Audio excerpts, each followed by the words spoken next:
A liturgia da palavra de hoje, deste 14º domingo do tempo comum, tem como objetivo despertar eu e você, despertar a cada um de nós para um papel que todos nós, enquanto batizados, temos.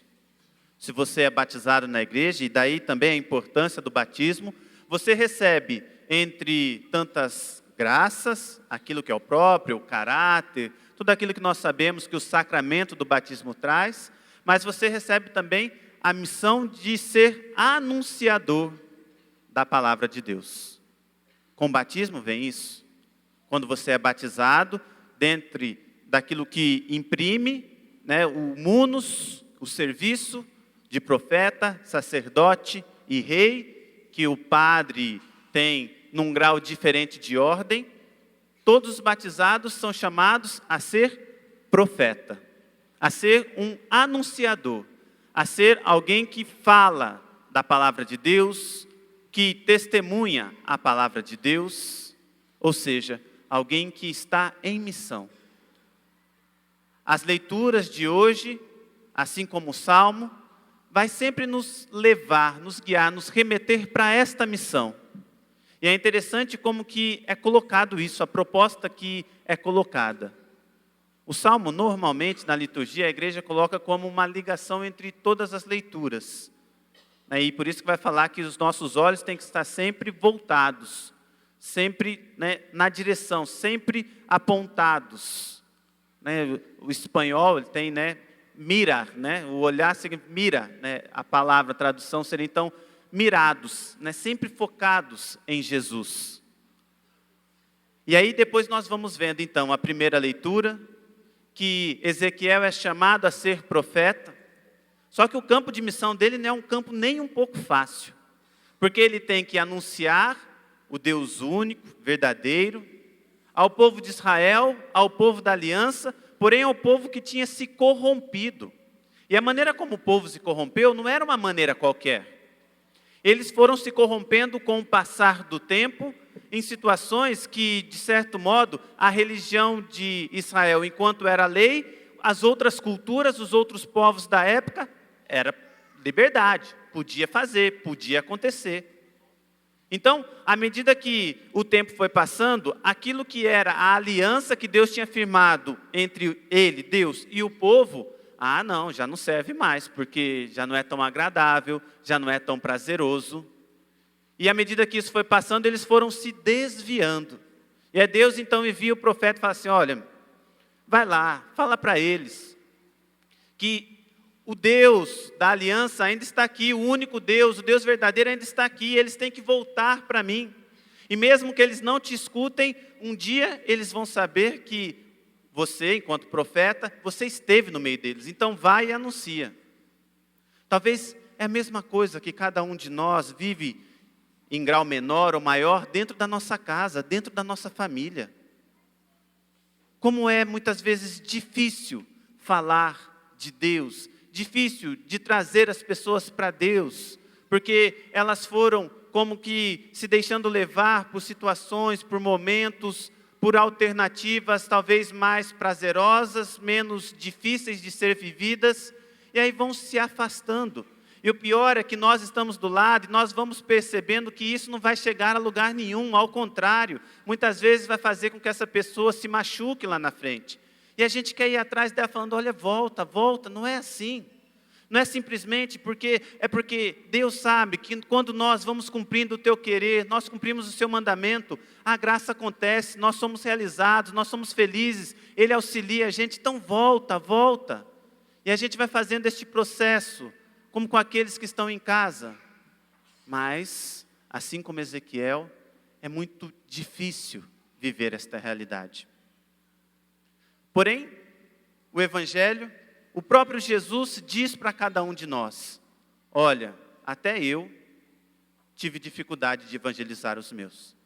Hoje Nazaré é uma cidade grande, deve ter ali por volta dos seus 100 mil habitantes, talvez, por conta do turismo e tudo mais. Para a realidade de Israel, é uma cidade grande. Quem já teve a oportunidade de ir a Nazaré, sabe que hoje tem shopping, tem grandes hotéis, tem toda uma realidade. Existe o que eles chamam de Nazaré Antiga, que é a parte mais de baixo, Nazaré Nova, que é a parte mais de cima.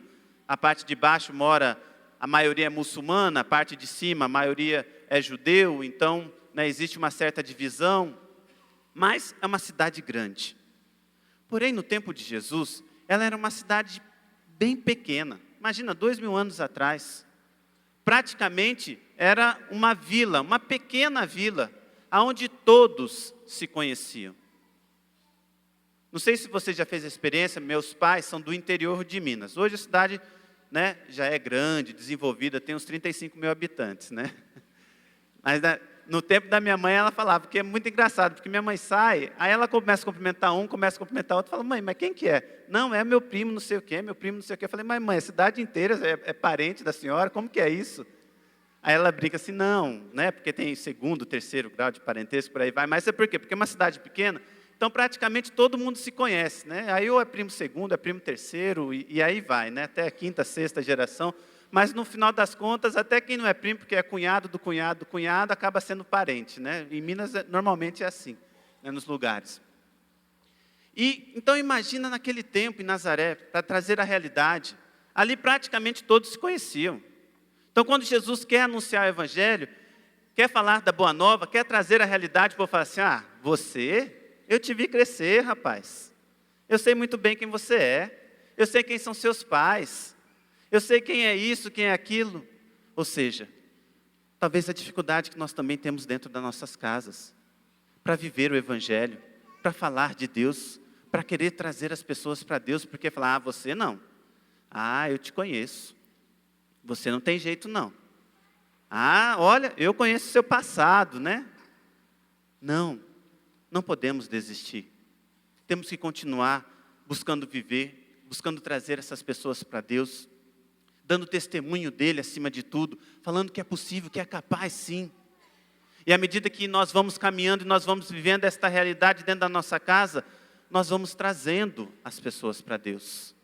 E aí então a nossa casa, nossa família vai se tornando aquilo que Deus quer por excelência, um lugar de amor, um lugar onde Ele, como o Salmo vai nos lembrar, Ele está em primeiro lugar, os nossos olhos vão estar voltados para Ele. Porque também corremos o risco de cometer o que Paulo, de certo modo, na segunda leitura, ele quer anunciar a cada um de nós. Fala assim, olha, para que eu não me sinta o cara, a pessoa, aquele que está por cima, Deus já colocou um espinho na minha carne. Nós não sabemos o que era isso. Mas, de certo modo, isso fazia com que São Paulo, lembrasse sempre que ele era fraco. Lembrasse sempre que ele era limitado. E que para que tudo aquilo que era o plano que Deus tinha para a vida dele, para a família dele, para a realidade dele, para a sua casa, para a sua família, tudo depende da graça de Deus. É Ele, não é por nós. Temos que correr atrás, temos que buscar aquilo que talvez está na nossa frente, temos que lutar, temos que colocar todas as nossas forças, mas sozinho não tem como. Por isso a graça de Deus, por isso a necessidade de estar aberto à graça de Deus. E ela vem como?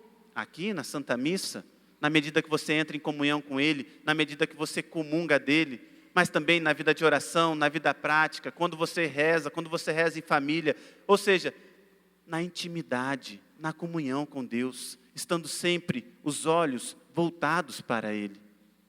Portanto, aquilo que a igreja, acima de tudo, quer dizer para cada um de nós no dia de hoje, é justamente isso. Todos nós somos missionários. Todos nós temos um campo de missão, maior ou menor. Enquanto batizados, recebemos esta incumbência de estar, de ir, de levar. Mas para que isso dê certo, precisamos, em primeiro lugar, de reconhecer esta missão, de reconhecer esta tarefa que Deus deu para cada um de nós. Que vamos encontrar dificuldades, às vezes dentro da nossa casa, porque as pessoas vão dizer, ou independente de onde estivermos, vão dizer, eu te conheço, eu sei quem você é.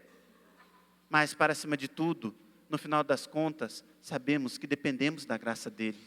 E se nós caminharmos junto com Ele, se nós caminharmos íntimos em comunhão com Ele, Ele também, à sua maneira, a seu tempo, estará ao nosso lado, estará conosco, nos ajudando, para que eu e você tenha a verdadeira felicidade, a verdadeira alegria, aquilo que só o amor é capaz de conceder. E por excelência, o amor que Deus tem por cada um de nós.